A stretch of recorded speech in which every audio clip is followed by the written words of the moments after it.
Bertemu lagi dengan saya Sing Sostiono dalam renungan harian, dan hari ini kita mau bahas masih seputar diakonia. Tentunya kalau di renungan saya sebelumnya kita memasuki bulan diakonia, dan kali ini kita sudah di bulan diakonia. Lalu apa yang kita lakukan dalam bulan diakonia ini dan seharusnya seperti apa sih? Pertama-tama, kenapa kita melakukan diakonia? Diakonia adalah pelayanan. Alasan yang paling mendasar adalah karena Tuhan sudah memberikan, sudah mencukupkan, dan memberkati kita. Hingga kita hari ini ada di sini, hingga kita bisa mendengar renungan ini, dan itulah berkat terbesar. Sekalipun manusia telah berdosa, manusia itu tidak layak, tapi Tuhan sudah lebih dulu memberikan berkat itu, memberikan keselamatan melalui anaknya, memberi kehidupan kita yang hingga hari ini kita ada. Itulah dasar yang paling pertama kenapa kita harus melayani. Kita berdiakonia. Saya tidak akan membahas mengenai jenis-jenis diakonia, tapi ada beberapa hal yang menurut saya perlu menjadi garis bawah dari apa itu berdiakonia.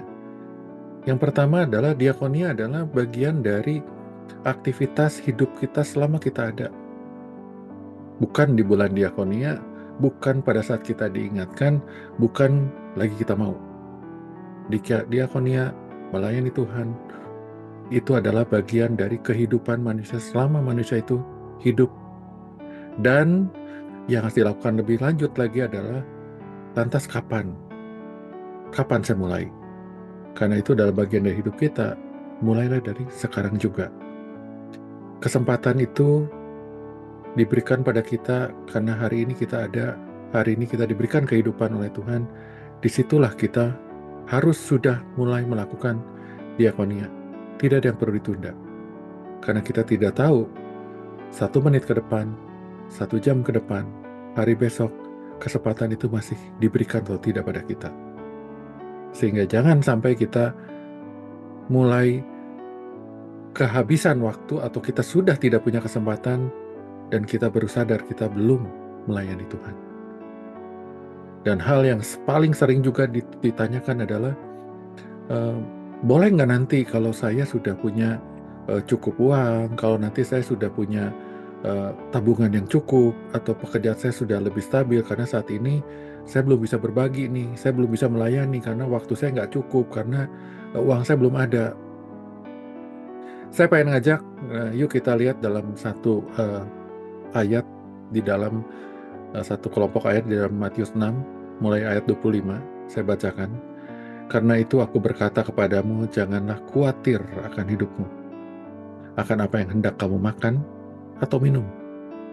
Dan janganlah khawatir pula akan tubuhmu, akan apa yang kamu pakai. Bukankah hidup itu lebih penting daripada makanan, dan tubuh itu lebih penting daripada pakaian? Pandanglah burung-burung di langit yang tidak menabur dan tidak menuai, dan tidak mengumpulkan bekal dalam lumbung, namun diberikan makan oleh Bapakmu yang di sorga. Bukankah kamu jauh melebihi burung-burung itu?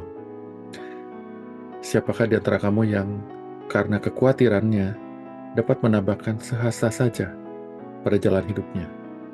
Dan mengapa kamu khawatir akan pakaian?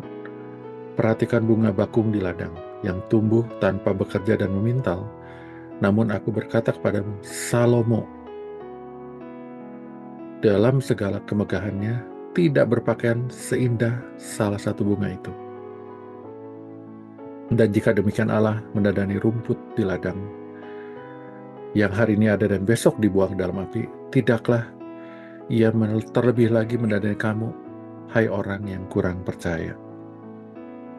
Sebab itu, janganlah kamu khawatir dan berkata, apa yang akan kami makan, apa yang akan kami minum, apa yang akan kami pakai. Semua itu cari bangsa-bangsa yang tidak mengenal Allah. Akan tetapi Bapamu yang di sorga tahu bahwa kamu memerlukan semuanya itu. Tetapi, carilah dahulu kerajaan Allah dan kebenarannya, maka semua itu akan ditambahkan padamu.